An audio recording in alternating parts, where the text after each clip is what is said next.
Math और reasoning जितनी ज़्यादा प्रैक्टिस करेंगे उतनी ही चीज़ें आपको आसान लगने लगेंगी। कोई स्पेशल टॉपिक है जैसे कि राष्ट्रपति है या भूकंप है या जलवायु। जय हिंद साथियों, स्वागत है आप सभी का अपने यूट्यूब चैनल संदीप बिगनर में। देखो आपने ना मतलब मैंने बहुत सारे एग्जाम के लिए वीडियो बनाई, बहुत सारे एग्जाम से रिलेटेड कुछ न कुछ बातें बताई या किसी और टीचर ने आपको बताई होंगी। आपने ना किसी न किसी टीचर के मुंह से या मेरे मुंह से एक चीज़ सुनी होगी, गोल्डन चांस। यानी कि एक टाइम ऐसा आता है कि उसको हम कभी कभी परिभाषा देते हैं कि भाई आप सभी के लिए गोल्डन टाइम है, ये गोल्डन चांस है आप सभी के लिए। तो ऐसा ही एक बार फिर से आपके सामने आ गया और बिल्कुल प्रॉपर तरीके से अगर आप उसको देखेंगे तो बिल्कुल ये आपको मानना पड़ेगा कि ये बिल्कुल गोल्डन चांस है हमारे लिए। आप सभी को पता है कि हम बात करने वाले हैं रेलवे के जो एग्जाम की जो डेट आई है उन सभी के लिए। तो देखो सबसे पहले मैं आपको बताऊं, एक ना भी नोटिस वायरल हुआ था कई दिन पहले, 3-4 दिन पहले एक नोटिस वायरल हुआ था और उसमें डेट बताई गई थी सभी एग्जाम के लिए। एएलपी के लिए बताई गई थी, टेक्नीशियन के लिए बताई गई थी, आरपीएफ एसआई के लिए, आरपीएफ कांस्टेबल के लिए और जेई के लिए। ठीक है, और आज ऑफिशियली आरआरबी द्वारा एग्जाम डेट घोषित कर दी गई है। उसमें 4 डेट घोषित करी है, एक तो एएलपी की, एक आरपीएफ एसआई की, कांस्टेबल की नहीं है इसमें, एक टेक्नीशियन की एंड एक जेई की।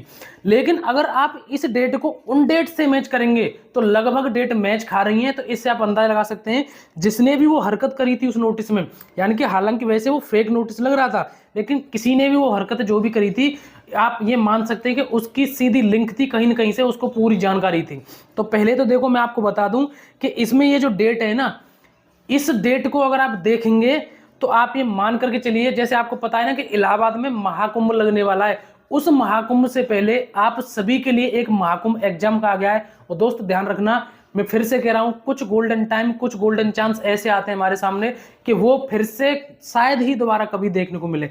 ये गोल्डन चांस और गोल्डन टाइम वाला सबसे ज्यादा मैंने वर्ड यूज किया था जब यूपी पुलिस की नई वैकेंसी आई थी 60,244 वाली, कि एक ऐतिहासिक भर्ती होने वाली है 60,244, और वो हुई भी ऐतिहासिक। ठीक है, विश्व स्तर पर सबसे बड़ी परीक्षा हुई थी उसकी, और ऐसा मौका आपको शायद दोबारा नहीं मिलता, जितनी वैकेंसी, जितनी बड़ी भर्ती थी वो।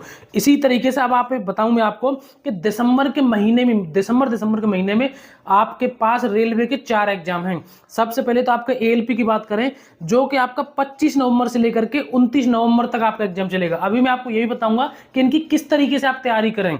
दूसरा एग्जाम है आपका आरपीएफ एसआई का, यहाँ कांस्टेबल का मत समझना, आरपीएफ एसआई का है। ये 2 दिसंबर से लेकर के 5 दिसंबर तक चलेगा। अभी कांस्टेबल की बताऊंगा कब होने वाला है। और टेक्नीशियन का जो है जो 16 दिसंबर से लेकर के 26 दिसंबर तक चलेगा।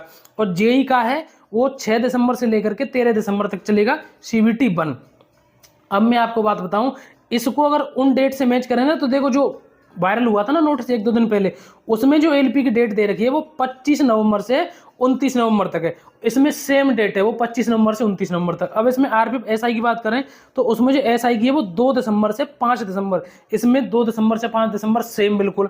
और उसमें बात करें टेक्नीशियन की, तो उसमें भैया टेक्नीशियन कहाँ, ये रहा, ये 16 दिसंबर से लेकर के 26 दिसंबर तक, इसमें भी 16 दिसंबर से लेकर के 26 दिसंबर तक है। और यहाँ जेई की है 6 दिसंबर से लेकर के 13 दिसंबर तक, और इसमें भी जेई की 6 दिसंबर से लेकर के 13 दिसंबर तक। तो आप ये मान सकते हैं। अब बात आती है कि हम इसमें कांस्टेबल का एग्जाम हमारा कब होगा। तो देखो उसमें कांस्टेबल का भी लिखा हुआ है नीचे कि कांस्टेबल का जो एग्जाम है 8 जनवरी से लेकर के 10 जनवरी, फिर 15 जनवरी से लेकर के 17 जनवरी, फिर 27 जनवरी से लेकर के फिर 3 मार्च है, फिर 7 मार्च भी। इस तरीके से आपका एग्जाम चलेगा, क्योंकि वो बड़ी भर्ती भी होने वाली है। आप सभी को पता है कि सबसे ज्यादा जो फॉर्म भरे गए हैं एसआई की बात करें कांस्टेबल की, तो सबसे ज्यादा कांस्टेबल में फॉर्म भरे गए। तो आप ये मान करके चलिए कि आपका जो एग्जाम है कांस्टेबल का जनवरी में निश्चित समझिए, क्योंकि ये जो नोटिस आया था जिसको हम कल तक फेक बता रहे थे, वही नोटिस बिल्कुल आज सही साबित हो गया। तो इसमें आप एनटीपीसी की भी देख सकते हैं। इसमें एनटीपीसी की बताया है कि जो एनटीपीसी की आपकी जो ग्रेजुएशन लेवल वाली है उसका जो एग्जाम होगा वो अप्रैल में होगा, और अंडर ग्रेजुएशन लेवल वाली है वो मई जून में होगा। ठीक है, तो इस तरीके से आपका एग्जाम रहने वाला है। मैंने आपको बता दिया दोस्त, मैं आपसे सच बता रहा हूं, ऐसा मौका हमें बहुत कम मिलता है। आप क्या जेई के एग्जाम में बैठेंगे, एसआई के एग्जाम में बैठेंगे, एएलपी के एग्जाम में बैठेंगे, टेक्नीशियन के एग्जाम में बैठेंगे, अगर आपने एक अच्छी तैयारी की होगी ना, तो आपने अगर रीजनिंग पढ़ी होगी तो प्रोबेबिलिटी वाले जो आपने जो प्रश्न पढ़े होंगे तो उसमें सबसे ज्यादा चांस बन जाते हैं कि अगर आप कई एग्जाम दे रहे हैं तो इसमें कौन से हमारा सिलेक्शन कोई ना कोई में तो हो सकता है, अगर आपने अच्छी तैयारी की होगी तो। साथ ही साथ मैं आपको देखो बताऊं, आप ना तैयारी तो कर रहे हैं, सब्जेक्ट वाइज कर रहे हैं, बहुत अच्छी बात है, लेकिन साथ ही साथ आप पीवाई को जरूर लगाते रहें। जैसे आपने SI का एग्जाम देना है या टेक्नीशियन का देना है, तो उसके PYQ लगाने से आपको एक ये फायदा होगा कि उससे आपको ये अंदाजा लग जाएगा कि हमारे जो पेपर है वो किस लेवल का आता है, रेलवे अब तक किस लेवल का प्रश्न पूछता है, किस तरीके से उसके पेपर आए हैं, तो उसी तरीके से उसके पेपर सॉल्व करते रहना और प्रैक्टिस करते रहना। खासकर बता रहा हूं कि जब तक आप प्रैक्टिस नहीं करेंगे, PYQ नहीं लगाएंगे, आप भले ही कितना भी पढ़ लें, तब तक हमारा माइंड सेट उस हिसाब से नहीं होगा कि हमारा पेपर किस हिसाब से आता है। जब आप एग्जाम में बैठेंगे ना, तो उन क्वेश्चन से रिलेट करेंगे कि हाँ ये लेवल मैंने पढ़ा है, क्योंकि आप PYQ सॉल्व करके गए पहले, ठीक है। और प्रैक्टिस जरूर करना। GS में कोई चीज आपको याद नहीं हो रही, उसको लिख लिख करके याद करना है। रीजनिंग में और मैथ का सबसे अच्छा और एक ही फर्स्ट एंड लाइट एक ही उसका सॉल्यूशन है कि आपको कोई चीज उसमें नहीं आ रही है, ज्यादा से ज्यादा प्रैक्टिस करें। मैथ और रीजनिंग जितनी ज्यादा प्रैक्टिस करेंगे उतनी ही चीजें आपको आसान लगने लगेंगी। GS में कोई चीज याद नहीं हो रही है तो उसको लिख लिख करके याद करो। कोई स्पेशल टॉपिक है जैसे कि राष्ट्रपति है या भूकंप है या जलवायु है, वायुमंडल है, साइंस का कोई भी है, जैसे ब्लड वाले क्वेश्चन है, जैसे कि साइंस से बता रहा हूं मैं, तो उनको एक बार यूट्यूब पर सर्च कर लीजिए, वहां से पढ़िए। किताबों को सहारा जरूर लें। तो ये सारी जानकारी आप सभी के लिए बेहतरीन तरीके से तैयारी करिए। बहुत अच्छा मौका यार आप सभी के लिए। 4 एग्जाम आपके दिसंबर के महीने में है। अभी NTPC वाले एग्जाम तो बाद में आने वाले हैं, ठीक है। कांस्टेबल का एग्जाम बाद में आएगा। बहुत सारा चांस है आपके पास इस बार नौकरी लेने का। इसीलिए मैं कह रहा हूं कि इलाहाबाद वाले महाकुंभ से पहले आप सभी के लिए एक ये भी महाकुंभ आ गया, ठीक है, परीक्षा की दृष्टि को देखते हुए।